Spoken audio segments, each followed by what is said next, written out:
कदीम रिवायात के मुताबिक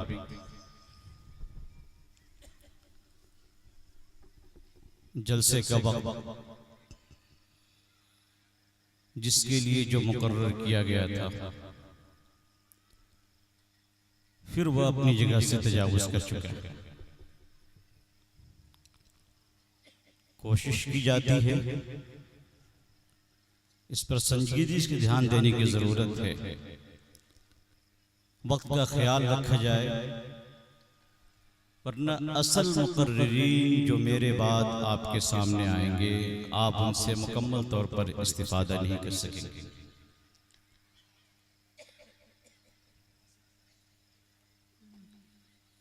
चूंकि सदारत की जिम्मेदारी दी गई थी, मैं बाज़ाब्ता आपके सामने तकरीर न करते हुए जिस खास मौजू का मुझे जिम्मेदार बनाया गया था, उस मौजू पर पूरी तकरीर तो नहीं की जा सकती, अलबत्ता हम उसकी तरफ इशारा करें।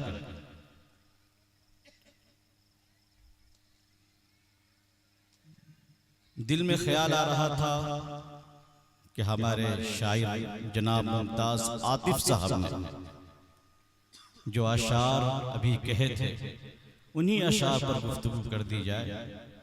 इस मजमे के लिए बेहतरीन नसीहतें होंगी, लेकिन फिर चूंकि हमारे मौजू से वो चीज़ें हटी हुई थी, इसलिए मैं उन्हें नज़रअंदाज करता हूँ। इंशाअल्लाह फिर कभी आइंदा कुरान करीम की जो आयत शरीफा मैंने आपके सामने पढ़ी है, ये सूरह अनकबूत पारा नंबर 20 की आयत है। और इसी मुनासबत से एक हदीस मैंने आपके सामने रखी है, जो इस दौर के फितनों से और इन दौर के हालात से बहुत ही ज्यादा मुनासिब। याद रखिए कि जिस तरह ईमान लाना एक बहुत बड़ा मसला है और अल्लाह ताला की बहुत बड़ी तौफीक है, इसी तरह ईमान की हिफाजत ऐसा मालूम होता है कि उससे बढ़कर कहीं मसला बना हुआ है। जिस दौर से हम गुजर रहे हैं, इस दौर में अगर मुसलमान आगे बढ़कर दूसरों के सामने ईमान की दावत न भी पेश करे, सिर्फ अपने ईमान की हिफाजत कर, अपने बच्चों के ईमान की हिफाजत कर ले, इस दौर के लिहाज से ये बड़ी कुर्बानी कही जा सकती है। क्योंकि ये दौर छटाई का दौर, हक और बातिल के दरमियान तमीज का दौर। अल्लाह रब्बुल इज्जत ने अनकरीब दुनिया के निजाम को बदलने का फैसला कर लिया है। और हम दुनिया में देखते हैं कि जब कोई कंपनी शुरू करने की प्लानिंग की जाती है, उससे नीचे उतरकर कोई कामयाब शोरूम को तरतीब दिया जाता है और चलाने की कोई प्लानिंग की जाती है, तो नजर ऐसे अफराद पर उठती है जो इस काम को अच्छे तौर पर अंजाम दे सके। अल्लाह के दरबार में पाकीज़ा और मुक़द्दस काम के लिए हमेशा पाकीज़ा शख्सियतों का इंतखाब होता है। आप सब जानते हैं उलमा की एक बड़ी तादाद यहाँ मौजूद है, और आपने भी अपने उलमा से कभी ये बातें सुनी होंगी कि इस वक्त दुनिया के अंदर जो निज़ाम चल रहा है ये वक्ती है, आर्जी है, इस निज़ाम को फना होना है। और वो पाकीज़ा निज़ाम जिसके ताल्लुक से अल्लाह और उसके रसूल ने खबर दी है कि बिल आखिर एक वक्त आएगा और सारी दुनिया पर इस्लाम का गलबा होगा, उसके आसार नजर आने लगे हैं।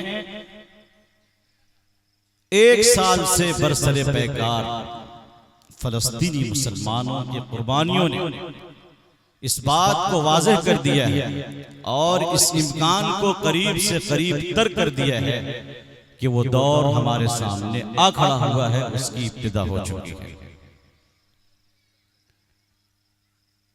ईमान की बका और ईमान की हिफाजत कितना बड़ा मसला बनेगा, इसका अंदाजा अब इस हदीस पाक से लगाइए जो मैंने अभी आपके सामने पढ़ी। फितन की रिवायतों में से एक रिवायत, अल्लाह के पैगंबर इरशाद फरमाते हैं मुसलमान 2 खीमों में बढ़ जाएंगे, फुस्तात ईमान ला निफाक फीह, एक खीमा ईमान का होगा जिसमें निफाक नाम की कोई चीज न होगी, और फुस्तात निफाक ला ईमान फी, और एक खीमा निफाक का होगा जिसमें ईमान नाम की कोई चीज न होगी। मुसलमान दो हिस्सों में बंट गए। इस वक्त अगर हम पूरी दुनिया के हालात का जायजा लें,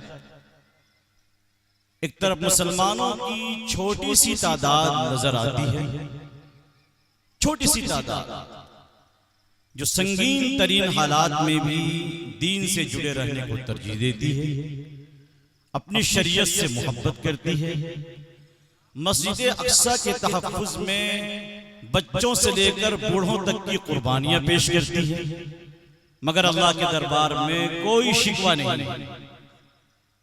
दुनिया के किसी मीडिया ने आज तक शिकायत का कोई एक जुमला उन मजलूमों की तरफ से हम तक नहीं पहुंचाया कि उन्होंने कभी इस कुर्बानी पर अल्लाह के सामने कोई शिकवा किया हो, कोई एतराज किया हो। हमेशा हशाश बशाश होकर पूरी बशाशत के साथ और अपनी सआदत समझते हुए जहां तक उनसे बन पड़ रहा है कुर्बानियां भी दे रहे हैं, दीन से जुड़े हुए हैं। और सोशल मीडिया के वास्ते से आपने देखा होगा वो बच्चे जिनके सरों से माँ बाप के साए छीन लिए गए, कुरान लिए बैठकर तिलावत कर रहे हैं, असातिज़ा के सामने कुरान पढ़ रहे हैं। यह है ईमान का खीमा। दूसरी तरफ निफाक का खीमा देखिए। एक ऐसा मुल्क जिसके पास हरमैन शरीफैन, मगर वहां की कमीनी हुकूमत ने, जलील हुकूमत ने और मुनाफिक हुकूमत ने जो हालात बना रखा है, उन्हें एक ज़ोम है कि हमारे पास मक्का है, मदीना है, हमारा कुछ नहीं बिगड़ सकता। और आए दिन मुकद्दस अरब की सरजमीन को तरह तरह के गुनाहों से नापाक किया जा रहा है, और हम में से भी कुछ मुसलमान उनके सपोर्ट में उनकी सफाई पेश करते हैं, और हमसे तमीज मिट गई। दूसरी तरफ हिंदुस्तान के हालात पे एक नजर डालिए। अभी हमारे बरादरान वतन में से कुछ लोग स्टेज पर आए और उन्होंने सारा जोर इस बात पर दिया है कि हम हिंदू मुस्लिम यकता के हक में हैं, कि दोनों कौमें यहाँ मिलकर रहेंगी, आपस में झगड़े नहीं होंगे। मगर हमें माफ कीजिएगा, इस सोच की तादाद कितनी है? कितने लोग हैं जो इस सोच रखते हैं? अक्सरियत किसकी? ये हालात क्यों बने? क्या मुसलमानों की तरफ से कोई गलती हुई है? समझदार लोग वो होते हैं जो दूसरों की गलतियां निकालने के बजाय खुद की गलती निकालते हैं, अपनी गलतियों का इकरार करते हैं कि हमसे गलती हुई।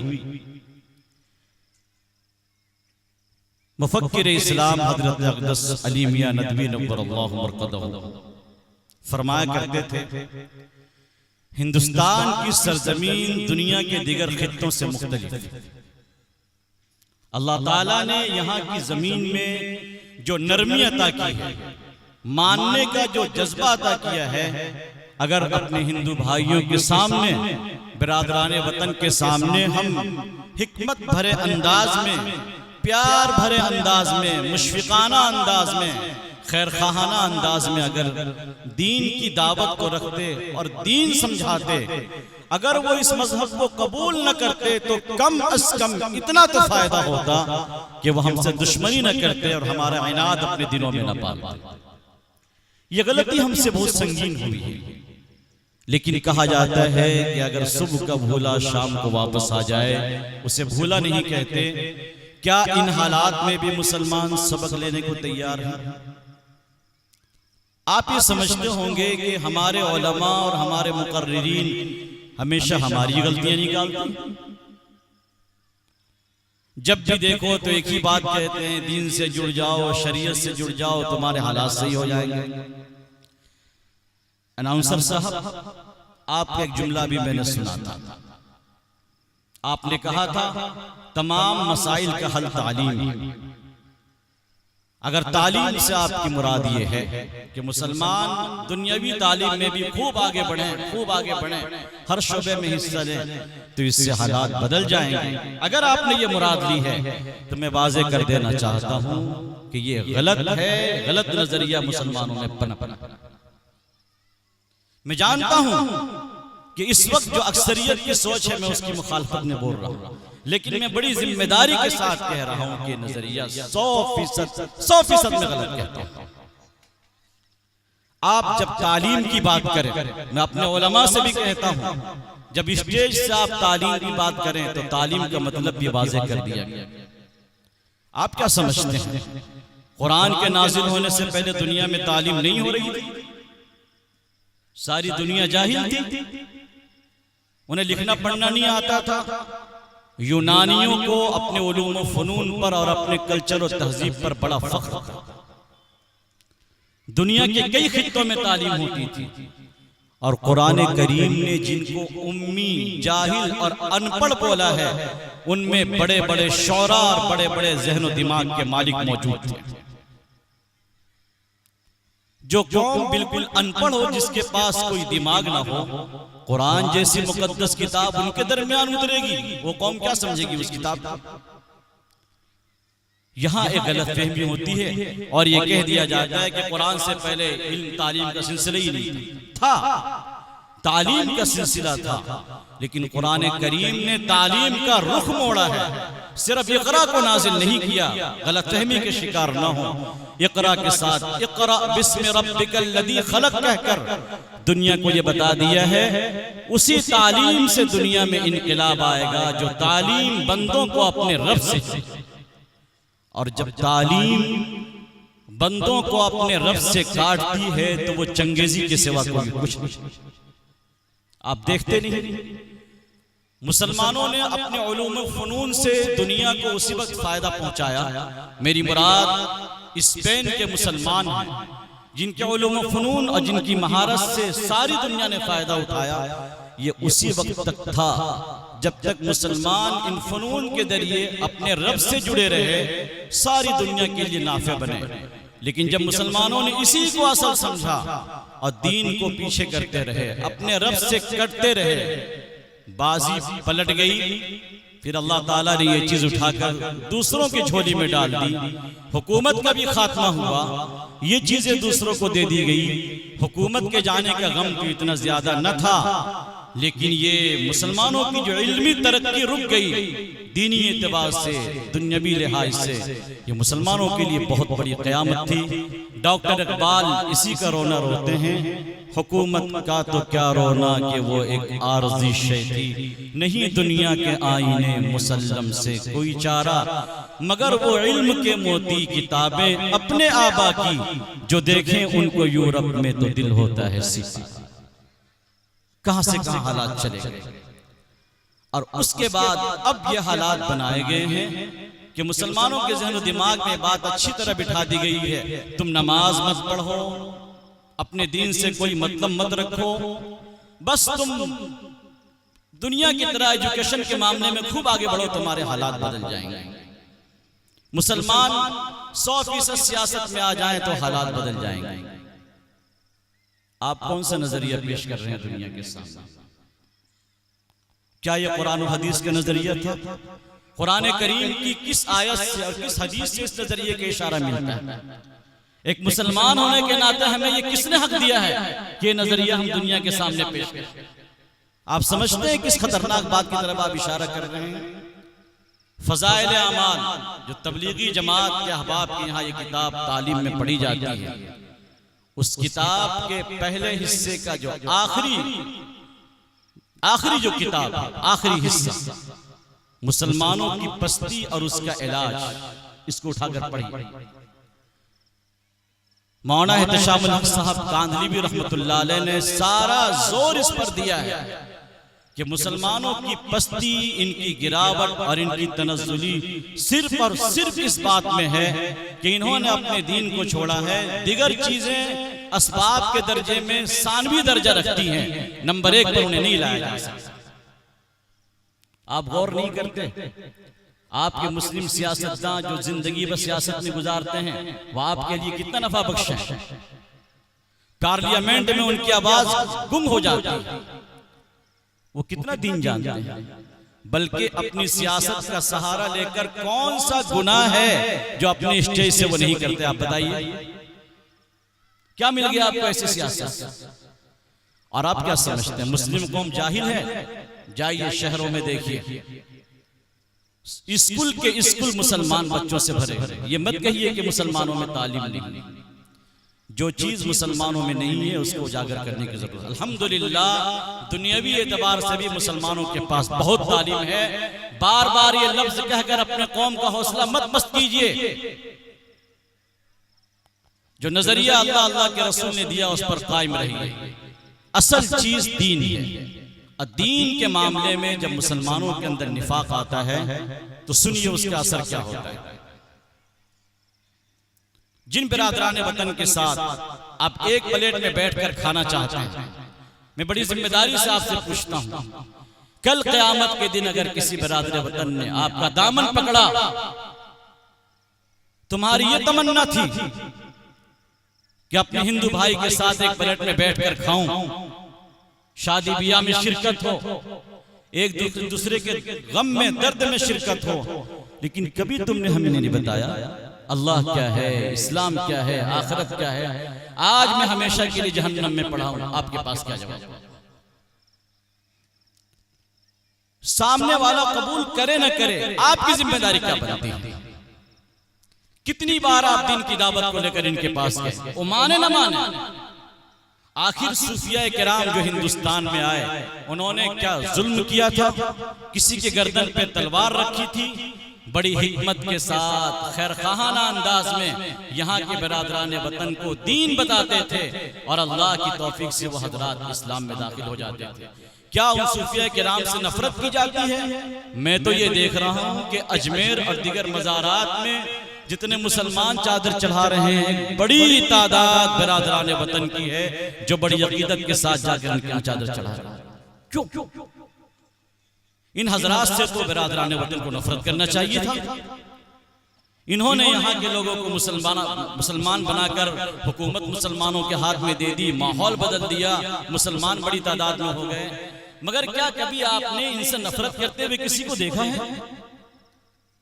इससे मालूम होता है कि आप अगर मुखलिसाना जज्बे के साथ आगे बढ़ेंगे, और हर पैगंबर ने जो अपनी कौम के सामने आवाज लगाई थी, अना लकुम नासिहुन अमीन, अना लकुम नासिहुन अमीन, लोगों मैं तुम्हारा खैरख्वाह हूं, मैं अमानतदार हूं, अल्लाह की तरफ से मिली हुई अमानत को तुम तक पहुंचा रहा हूं। यह आवाज असर करेगी और जमाने माजी में इस आवाज ने अपना असर दिखाया है और उसी की तारसीर से आज मुसलमानों की एक बड़ी तादाद पर सगीर में मौजूद है। ये मुसलमानों की पहली जिम्मेदारी बनती है कि दीन की दावत को लेकर उठे। मुसलमानों की दूसरी जिम्मेदारी, सुलह हुदैबिया का वाक़या उलमा किराम जानते हैं कि सन 6 हिजरी में जब अल्लाह के पैगंबर ने उम्रा करना चाहा था, मुशरिकीन ने मना किया और फिर सुलह की नौबत आई, और जब सुलह मुकम्मल हो गई तो कुरान करीम की एक आयत नाजिल होती है, इन्ना फतहना लका फतहम मुबीना, पैगंबर हमने आपको खुली जीत अता फरमाई है। जबकि सुलह उसे कहते हैं जहां न किसी की फतह हो न किसी की शिकस्त हो, और कुरान कह रहा है कि हमने आपको खुली जीत अता फरमाई। आप जानते हैं क्यों? सीरत निगार यहां पर लिखते हैं कि सुलह की वजह से मुसलमानों को मुशरिकीन मक्का के साथ मिलने जुलने का मौका मिला। मक्के से लोग मदीना आते, अपने लोगों के पास आकर ठहरते, तिजारती नियत से आते, मदीने के लोग मक्का जाते, आपस में एक दूसरे को देखने का समझने का मौका मिला। और इस चीज ने मुशरिकीन ने मदीना को इतना मुतासिर किया कि मक्का की 13 साल जिंदगी और उसके बाद 6 साल और मदीनी जिंदगी, 19 साल में जितने हजरात ने इस्लाम कबूल नहीं किया था, सिर्फ 2 सालों में फतेह मक्का से पहले पहले तक उससे ज्यादा अफराद इस्लाम में दाखिल हो चुके थे। सिर्फ 2 साल के। क्या चीज थी? क्या बिरादरान वतन के साथ हमारा ये सलूक बाकी है? इस वक्त हमें ये शिकायत होती है कि हमें सताया जा रहा है, परेशान किया जा रहा है, लेकिन जिन जगहों में हमने बात ऐसी जगह पे देखी है जहां हम ताकत में होते हैं और जहां इस्लाम अखलाक का मुतालबा करता है, वहां हम भी पीछे नहीं हटते। अपनी ताकत का मुजाहरा करने से हम भी पीछे नहीं हटते। हमको वहां ये नहीं मालूम कि शरीयत के इस मौके पर क्या कदम उठाने का हुक्म दिया है, और इस तरीके से गलती की इस्लाह हम गलती से करना चाहते हैं। एक तरफ से गलती का सबूत दिया जाता है, दूसरी तरफ से भी गलती की जाती है। इसलिए हमारे अकाबिर फरमाते हैं कि हालात कितने संगीन से संगीतर हो जाए, यकीनन तुम बुज़दिल न बनो, लेकिन अपने हकीमाना अंदाज से बिरादरान वतन के सामने ऐसे नरम अखलाक पेश करो कि अगर तुम्हारी मुखालफत करने वाले 2 हों तो तुम्हारे सपोर्ट में 10 खड़े हो जाए। ऐसे हालात। जिस जमहूरियत की बातें करते हैं हम और आप थकते नहीं। जमहूरी निज़ाम, अगर इस निज़ाम को आप बचाना चाहते हैं, खालिस इस्लाम अमली तौर पर आप दूसरों के सामने पेश कीजिए। आपके मुल्क के एक खातून एडवोकेट जो मुसलमान नहीं गैर मुस्लिम हैं, वो कहती हैं मुसलमानों को अल्लाह ने कुरान की शक्ल में जो कानून दिया है, इन तमाम कवानीन में से सिर्फ एक कानून विरासत अगर हिंदुस्तान के मुसलमान उस पर अमल करके दिखा दें, सारा हिंदुस्तान मुसलमान हो जाएगा। ये बयान किसी जाहिल का नहीं, एक माहिर कानून खातून का बयान है कि मुसलमान सिर्फ इस पर अमल करके दिखा दें। हम में से कितने लोग हैं जो अपनी बहनों को हिस्से देते? अगर किसी बहन ने शरीयत में अपना हक समझकर मांग लिया तो हमेशा के लिए उससे रिश्ते तोड़ दिए जाते हैं। नमाजों की पाबंदी कितनों की है? हलाल और हराम की तमीज कितनों ने किया? पर्दे की पाबंदी कितनी है? ये वो पुरानी बातें हैं जो आप समझते होंगे वही घिसी पिटी बातें भाई। चूंकि हम इन बातों पे अमल नहीं करना चाहते तो हमने एक दूसरा नुक्ता निकाल दिया है मार्केट में। मुसलमान तालीम में पीछे हैं, सियासत में पीछे हैं, फला में पीछे, फला में पीछे। दिल को तसल्ली दे देते हैं कि हाँ भाई आगे बढ़ो। अब जानते हैं आगे बढ़ने के हिस्से में क्या हो रहा है? स्कूल कायम किए जा रहे हैं मुसलमानों की तालीम के नाम पर, और उसी स्कूल में हमें माफ कीजिएगा उलमा की जमात, हजरात उलमा मौजूद होते हैं और कल्चर के नाम पर लड़कियों को डांस करवाया जाता है। मैंने अपनी आंखों से देखा। क्या है? क्या कर रहे हो यार? आप क्या बिरादरान वतन को तालीम, दुनिया को आप क्या बताना चाहते हैं? आपके इस अमल से सिवाय गुलामी के कुछ और समझ आता है? तालीम के नाम पर आप ये जाहिर कर रहे हैं कि दुनिया वालों में तुम्हारा गुलाम हूं। ऐसी तालीम आपको तरक्की दिलाएगी? इसलिए सही इस्लाम, साफ सुथरा इस्लाम अमली तौर पर बिरादरान वतन के सामने पेश कीजिए। साबिक अमीर शरीयत हजरत अक़दस मौलाना मिन्नतुल्लाह रहमानी मुंगेरी नव्वरल्लाहु मरक़दहू फरमाया करते थे, बिरादरान वतन के पास इतना वक्त नहीं है कि वो कुरान और हदीस खोलकर पढ़ेंगे और इस्लाम को समझेंगे। मुसलमानों को जैसा करता देखते हैं इसी एतबार से उनका जहन बनता है कि इस्लाम यही सिखाता है और इसी के मुताबिक वो इस्लाम के बारे में नजरिया कायम करते हैं। यही वजह है कि जब कोई मुखलिस और सच्चा मुसलमान बिरादरान वतन को मिलता है तो कहते हैं कि आज हमें समझ आया कि इस्लाम ये बताता है, वरना अब तक हम ये समझ रहे थे कि इस्लाम। इसलिए अमली तौर पर जिस तरह सहाबे किराम पाकीज़ा सीरत और पाकीज़ा किरदार मुशरिकीन मक्का के सामने पेश कर रहे थे और एक बड़ी तादाद ने ईमान कबूल कर लिया, मुसलमानों को इस पर आने की जरूरत है। तीसरी चीज जिसको कहकर मैं अपनी बात को खत्म कर रहा हूं, दीन के अंदर मजबूती और जमाव। दीन के मामले में तशद्दुद नहीं कह रहा हूं, तसल्लुब, सख्ती, कि एक जरा भी दीन के मामले में बेगैरती और बुज़दिली हमसे बर्दाश्त ये नहीं हो सकता। आप ये मत समझिए हुकूमतों ने फैसले सिर्फ आज किए हैं, अपनी तारीख को पढ़िए तो मालूम होगा जो फैसले आज आपके सामने किए जा रहे हैं, चाहे वक्फ बोर्ड का मसला हो या दिगर फैसले हो, तीन तलाक का मसला हो जो इससे पहले गुजर चुका है। इससे खतरनाक फैसले जमाने माजी में किए जा चुके हैं, मगर मैं कुर्बान जाऊं अहलुल्लाह की जुर्रत पर, उनकी गैरत ईमानी पर। कभी काफिला देवबंद से निकलता था, कभी लखनऊ से निकलता था, और ये कह दिया जाता था ये उलमा का काफिला वापस नहीं होगा जब तक हुकूमत अपने कानून को वापस न ले। एक तरफ आप कहते हैं कि हम एक अल्लाह को मानने वाले हैं, हम एक अल्लाह को मानते हैं, दूसरी तरफ आपसे शिरकिया गीत कहलवाई जाती है। मुसलमानों में से बात कहते हैं कि अगर हमारे बच्चे पढ़ लें तो क्या हर्ज है। ये दोगली पॉलिसी और ये मुनाफकत हमें माफ कीजिएगा। एक तरफ आप तौहीद की बात करते हैं और दूसरी तरफ कहते हैं कि अगर हमने पढ़ लिया तो क्या फर्क। तो जब कोई हर्ज नहीं है तो फिर कलमा पढ़ना भी छोड़ दीजिए, कह दीजिए कलमा ला इलाहा इल्लल्लाह का कोई मतलब नहीं बनता। मैं आपको वाकया सुनाता हूँ। वजीर तालीम हिंदुस्तान के अटल बिहारी वाजपेयी का दौर है और उन्होंने फैसला कर दिया कि यहाँ स्कूलों में मुसलमान बच्चों के लिए वंदे मातरम पढ़ना लाजिम होगा, जबकि जमहूरी मुल्क के अंदर ऐसा कानून बनाना कि किसी कानून को जो किसी मजहब के खिलाफ हो उसके बच्चों पे थोपा जाए, कि जमहूरियत का खून करना है। मुफक्किर इस्लाम मौलाना अली मियां नदवी नव्वरल्लाहु मक़दम ने ऐलान किया अगर ये कानून वापस नहीं होता कल से मुसलमान बच्चे स्कूल नहीं जाएंगे।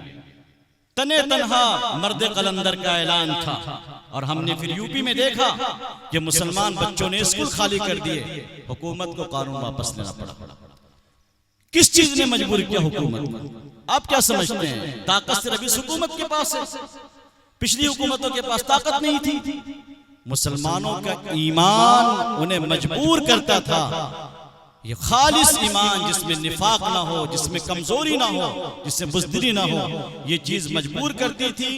और बिरादराने वतन सोचने पर मजबूर होते थे इस्लाम में ऐसा रखा क्या है। आप देखते नहीं फलस्तीनियों की कुर्बानियों को देखकर सारी दुनिया कहती है इस्लाम में रखा क्या है ये इस्लाम।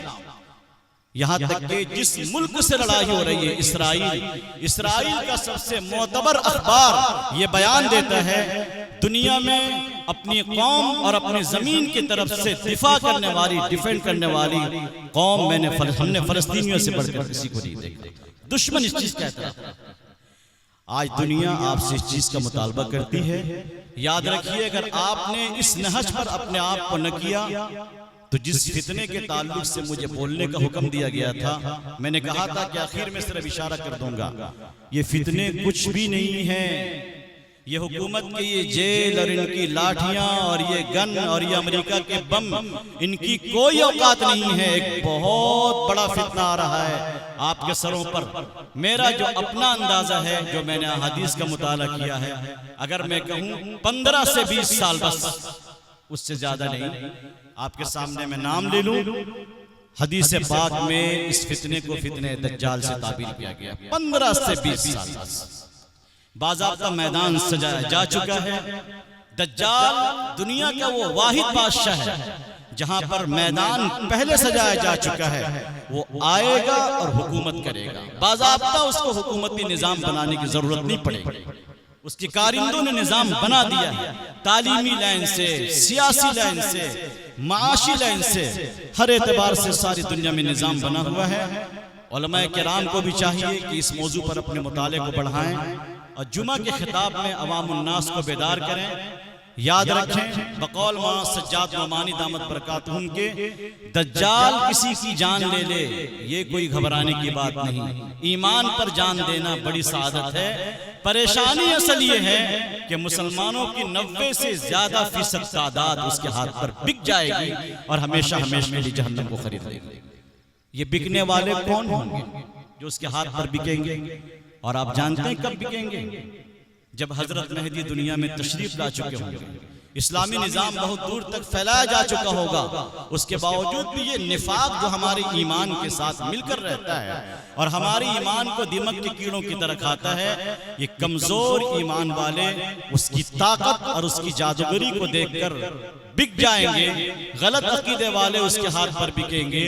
कभी दो शैतान खड़े होकर कह देंगे मरने वाले दो मरने वाले शख्स जो किसी के माँ बाप होंगे, उनकी शक्ल में आकर कभी शैतान कहेगा ये दज्जाल जो कह रहा है ये हक है, यही रब है, इसकी इताअत कर लो। मुसलमान कभी इस नाम पर बिक जाएंगे। कभी दज्जाल अपने हाथ में रोटी दिखाएगा, ये हमारे पास रोटी है, रोटी का पहाड़ है, ये पानियों के नहर है, अगर तुम हमें खुदा मानते हो तो ये चीजें मिलेगी, और अगर नहीं मानते हो तो फलस्तीन के बच्चों की तरह तुम्हें भी तड़पा दिया जाएगा। तस्लीम करते हो हमारी खुदाई को? हम में से कितने हैं जो अपने ईमान को बचा लेंगे? बच्चों को भूख से तड़पता देखकर जरा बताएं कितने लोग अपने ईमान को बचा उसके हाथ में बिकेंगे या नहीं बिकेंगे? आप क्या समझते हैं ये कोई अफसाना है जो घर कर बयान किया जा रहा है?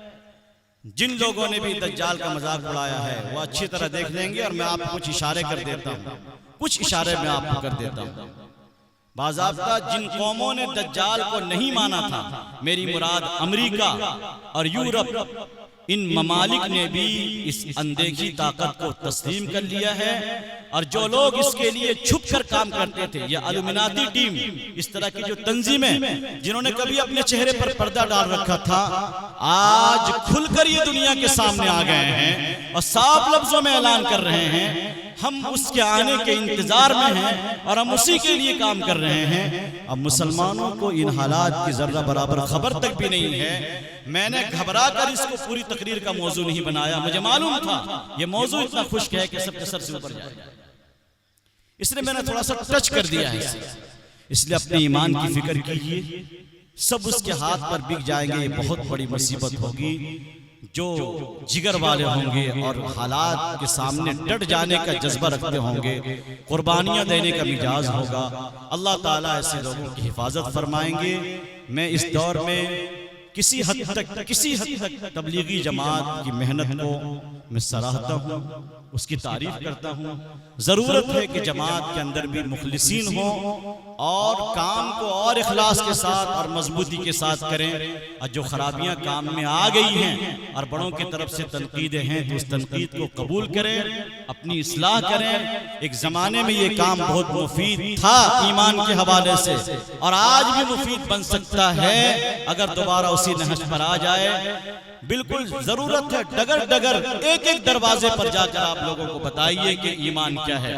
मैं हमेशा अपनी मस्जिद में जुमा के दिन लोगों से कहता हूँ, तुम अपनी मस्जिदों के बारे में फिक्र करते हो कि हमारी मस्जिदें छीनी जा रही है, बाबरी मस्जिद गई, अब तो मथुरा की बारी है, बनारस की बारी है, फला की बारी है, फला की बारी है।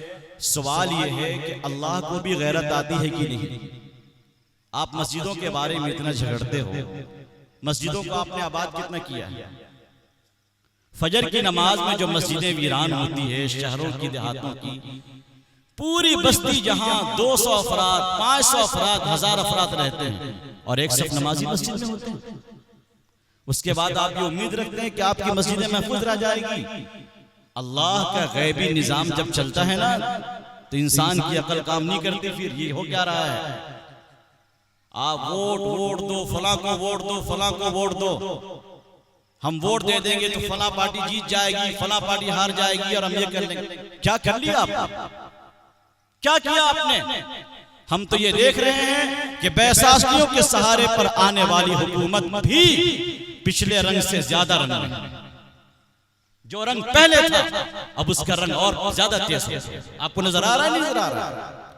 इसलिए जाहिर भी न बने, हकीकत में जाइए, हकीकत की बात कीजिए, हवाई तकरीर नहीं। ये हवाई बातें अच्छी नहीं लगती, हकीकत पसंदी का दौर है। जमीनी सतह पर आप अगर बातों को समझने की कोशिश नहीं करेंगे, दीन से गए हैं दुनिया से भी जाएंगे। जब कौम दीन को पीछे करती है तो अल्लाह ताला दुनिया भी छीनता है, और जब मुसलमान दीन को तरजीह देते हैं, दीन के सदक़े में और उसकी भीख में अल्लाह ताला दुनिया कदमों में डाल देता है। इसलिए सारी दुनिया के सामने आप 3 चीजें लेकर आ जाइए। डॉक्टर इकबाल का शेर सुनाकर मैं अपनी बात को खत्म कर देता हूँ। सबक पढ़ फिर सदाकत का, शजाअत का, अदालत का, लिया जाएगा तुझसे काम, दुनिया की इमामत का। अल्लाह ताला हम सबको अपने दीन से मुकम्मल तौर पर जुड़ने की तौफीक अता फरमाए और आने वाले फितनों में हमें अपने ईमान की फिक्र करने, अपने नस्लों की ईमान की फिक्र करने और बिरादरान वतन तक सही पैगाम पहुँचाने की अल्लाह ताला हम सबको तौफीक अता फरमाए। वाखिर दावाना अल्हम्दुलिल्लाहि रब्बिल आलमीन।